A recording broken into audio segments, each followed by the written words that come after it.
The Brandon Peters Show may contain explicit language and detailed plot points. For more information on the show, stay tuned to the end of the episode.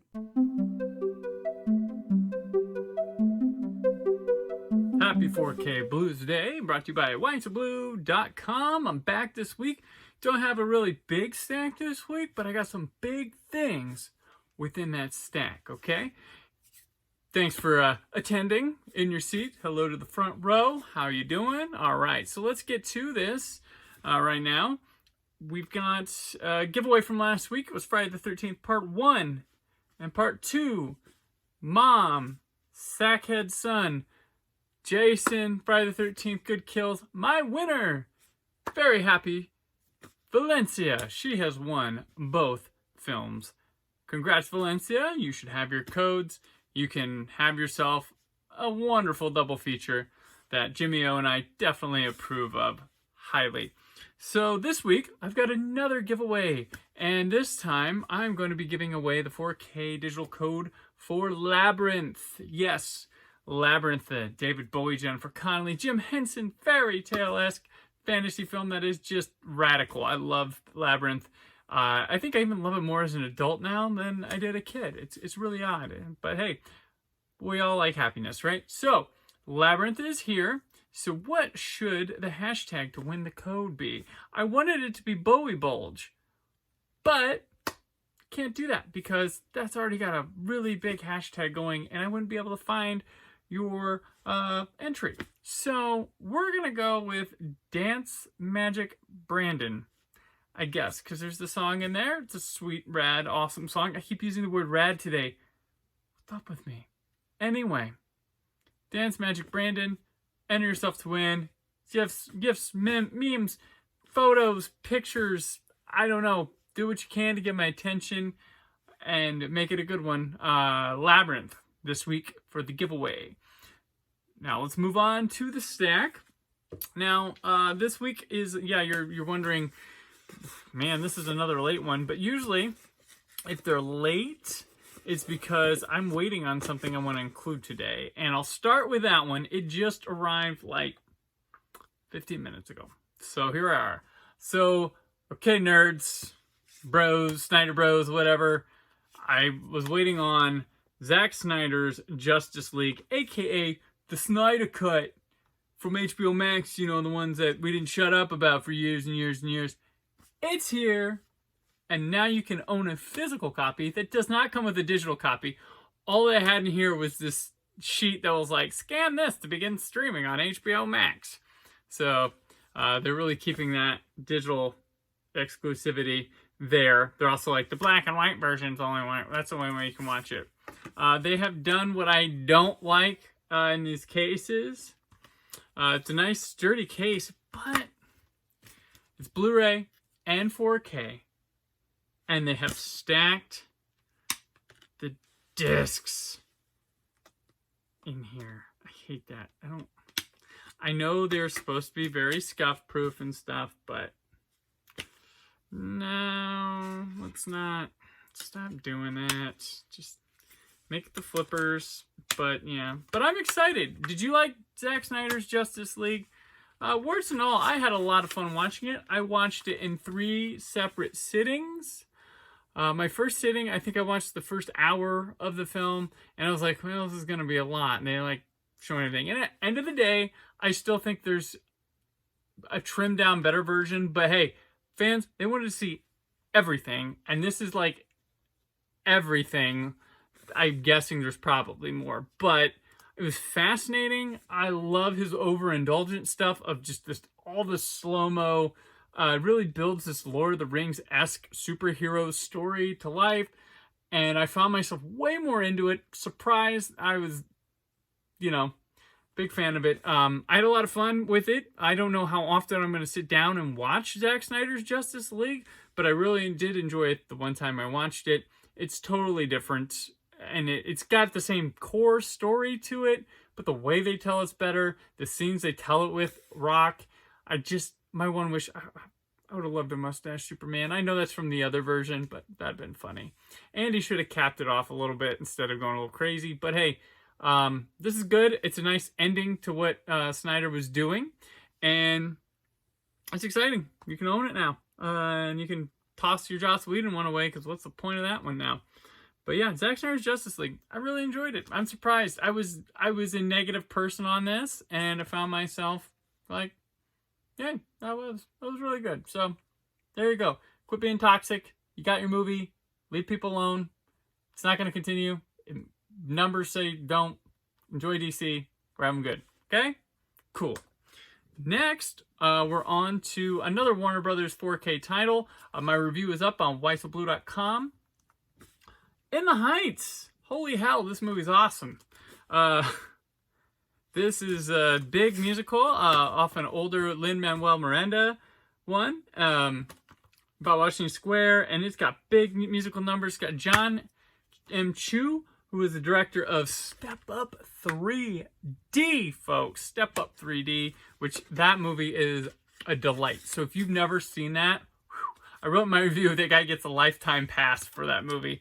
He also did that bad G.I. Joe movie and some others, but he did Crazy Rich Asians, right? That was a fun one. But In the Heights, oh, the songs are good. Manuel Miranda's got a style to him. So if you liked Hamilton and you like particularly the songs, right here, more. It's like the second album almost, but I think it came before Hamilton. So, but this movie rocks. Sad that I get COVID and stuff box office, but not a lot of streaming on HBO Max. So like these two were not the streaming triumphs that Warner would hope to be on HBO Max. But watch them, check them out. Streaming, you have all the time. It's there, right? Forever. No, it's not. But hey, it's all good. It's all good, right? So check those out. All right, I'm halfway through already this week. Okay, halfway through. Next, I have got a follow-up to a couple weeks ago. Maybe it was it last? Nah, it's a couple weeks ago. The new Arrow Dario Argento Giallo of the Animal Trilogy is here.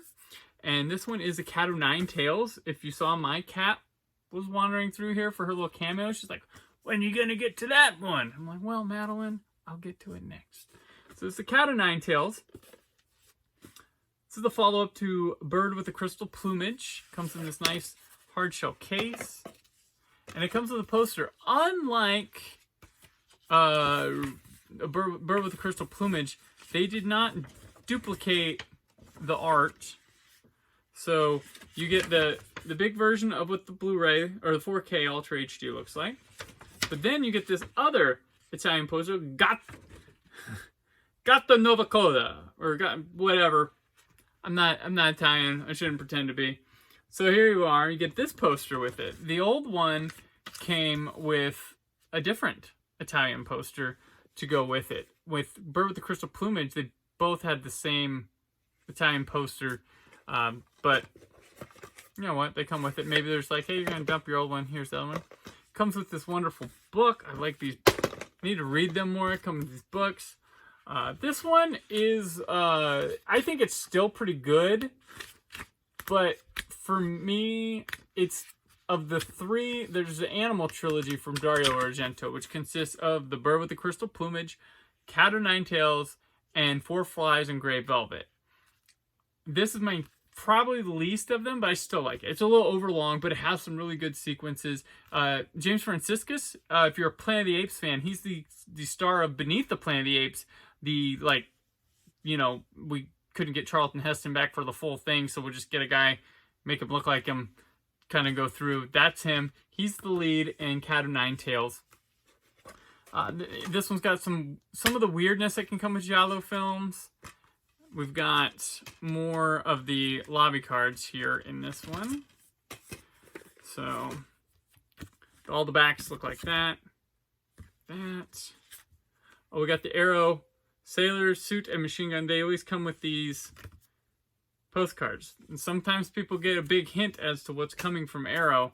I did not this time. So another lobby card. I love her outfit right there. That's a sweet outfit. It's pretty cool. Very early 70s, late 60s look to it. And here's the case, which, of course, I always do this. It's got the alternate art, because the clamshell, or the big hard shell case, is that I then flip it over to the other one, so when you open it, it's the original poster art. And here's the disc. So they didn't put any Blu-ray with it, so if you want a Blu-ray copy, in case you're somewhere and you're like, I gotta watch Cat of Nine Tails, have you seen it? No, you should watch it. Well, I only have a regular Blu-ray player. You might want to keep your old one, just in case. Blue Underground does the same thing. They aren't including their standard Blu-ray editions, just like Arrow. But yeah, it's the Cat of Nine Tails. They have Deep Red coming in October. It's another one. So like he left Giallo and then went back to Giallo to make like the ultimate one with Deep Red. That's a great one. It's not one of the Animal trilogy, but it's one of the Giallos. And I really wish somebody, Four Flies on Grey Velvet has had rights that go and nobody gets them. I have a UK edition. I don't think it's ever been released. No, it hasn't been released in the US because Paramount has it. So maybe they could sublet it to someone like Scream Factory or somebody who's going to put it out. But I have a UK one of it. Could improve video quality. It's a cool one. But I said that, and I really want Inferno on 4K, a new restoration. They were restoring all his movies. Inferno. But I imagine after Deep Red, they're going to do Phenomena. And then after that, who knows? Maybe Tenebrae? Maybe. But I would like Inferno before them all. So, Inferno. Last, and you know, new Doctor Who Blu-ray. This is for The Web of Fear. This is a second Doctor story from the 1960s. This one is one of the animated ones, but it's not animated. So, The Web of Fear, forever, only had one existing episode, the first episode. And that one's got some really good atmosphere, some really spooky things, wandering through a lot of subway tunnels, and it ends with a good cliffhanger. Well, in 2013, a man by the name of Philip Morris, who scours looking for missing episodes of old British television shows, he found the rest of the serial and another serial called Enemy of the World that were missing forever. So he restored the episodes, but the third episode, which features the introduction of the Brigadier Lethbridge Stewart, but he's Colonel in this. He's not a Brigadier yet. Played by Nicholas Courtney, who had appeared in The Dalek Master Plan 2 years before this. That one, when he went to get the episodes to take them back to the UK, was missing. So he claims that somebody sold it, took it, something like that. But that one is apparently still out there. But they went ahead anyway and animated that missing episode. It was released on DVD around that time in 2013 or 2014. And they did a telesnap reconstruction with the episode, which what that is, for those of you who don't know, they used to, before you could have like a demo reel as an actor or director to show your stuff, there's a man who would take the episode and tape it, the screen, off film projection or TV monitor of throughout the episode, make tons of pictures of it to have as a thing you can hand to people. Oh, look, this is me on Doctor Who. I'm with Patrick Troughton. He's the lead, or, you know, somebody like that. And what some people have done is they take those telesnaps and there's audio for it. So every Doctor Who episode, even the missing Doctor Who episodes have audio, because there were fans back in the day that used to hold a mic up to the TV, or they would plug in. So one of them plugged in somehow, got audio. So we have the audios. So they'll take the telesnaps and they'll create a picture show, slideshow, that utilizes those and puts it with the audio so you can watch that. They had one on the DVD. Wasn't the best deal. It was no Underwater Menace, which is the worst.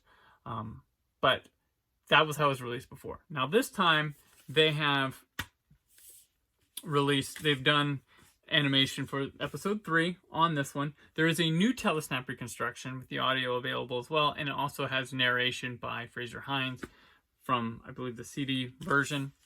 Now, the animation from this was a test of a new kind of animation. So they've been doing these 2D Flash ones, which I've really enjoyed. The Power of the Daleks, Shada. They did Faceless Ones, Macro Terror. They did different, same style, different team did Fury from the Deep. There's Evil of the Daleks we'll be talking about next month. I might do a whole thing on my steelbooks or the animated ones next month. But this one, they went for a more 3D CG motion capture animation for it. And from what I gather from the bonus feature and stuff on here, most of the time and money for this particular one, for the budget and stuff, was spent getting the equipment, setting up the equipment, learning the equipment, and then doing the episode. And apparently they can continue to improve these. I don't know if they mean this particular one, like they'll go back to it, touch it up for the hopeful collection release down the road. But I'm like, there's things I like about this animation, and there are things I don't like about the animation. There's a bit too... I'm going to be for Doctor Who fans, if you're watching this, I know, broken record. There's a lot of overdone movements with people, but there's some disproportionate... Professor Travers, when he enters, is a giant above everybody. There's just some odds and ends that feel like they just need tweaked that shouldn't be like that. But the backgrounds, all the sets and stuff look outstanding. Like, just great. Bravo. Those are really good. And then I think from a further distance, the characters and stuff look passable. They look really cool. It looks like, the movements and stuff look closer to watching an episode than the 2D Flash. But when you get closer up, it's not quite there. It's not there yet. There's been some really hateful things said about it. It is not. I'll give them a pass because this is the first one. I'd like to see them. They promise that they can improve and all this stuff. So I'd give them the Underwater Menace to try. That's got 2 missing episodes and they could animate, or the Crusades, which is a Hartnell story with 2 episodes to animate, which would complete that season for a season Blu-ray release. But I'd like to see the improvements, the progress they said they can make. But there's been some hate, like, it looks like GoldenEye. It doesn't look like GoldenEye. It looks like it wants to be what Marvel's What If is, but they don't have the time, the resources, nor the money at all to pull it off. But for what it is for this, it's okay. It's fine. I'll watch it, but I hope the next time they do it, there's a noticeable jump, like a big jump with it. And because they say this is a way to animate either faster or be able to actually do some of the stories that they didn't think they could before, which the behind the scenes of making this tend to infer that the Marco Polo, which is a beloved story, the Highlanders, Jamie's first story, and there was another one in there that they might be able to do that they couldn't before. Stuff like the Myth Makers, maybe the Smugglers. We'll have to see. But it's a really exciting time. Great time to be a classic Doctor Who fan because the Blu-rays are made with passion. I don't think anybody making the Web of Fear were trying to do a bad job, thought they were doing a bad job, or wanted to just... No, they care. They gave their effort. Is what it is. They have to take... But these people, they go on the message boards. They see the tweets. They learn. They see what people like, and that's great. That's hard to do. It's hard to swallow up and be like, okay, we need to do this, and not get all defensive. And I think it's great. So I think they're going to learn from this one. This is just the first. It's fine. The Power of the Daleks. They weren't happy with their first one. They got a second release last year. It got even better. And I didn't even think it was that bad to begin with. So Web of Fear, I support it. I think it's fine. Let's give it another try. I look forward. I'm excited. I think you guys can do it. You can pull it off. So, thanks.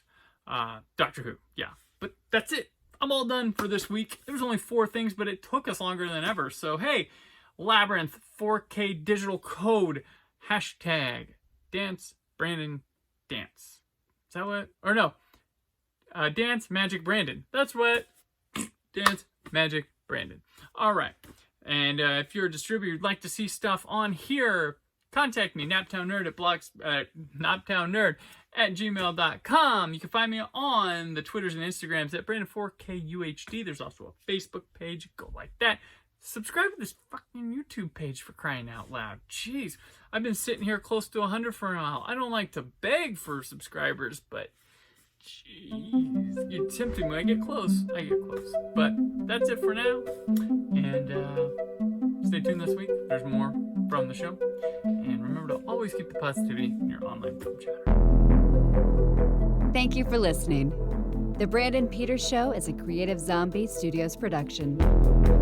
Produced by Brad Shoemaker and Brandon Peters. Written and edited by Brandon Peters. Announcer vocals by Jessica Alsman. Theme song by Metavari. Web design and show art by Brad Shoemaker with Brandon Peters. All music and clips featured in the episode are property of their respective studios, and no infringement is intended.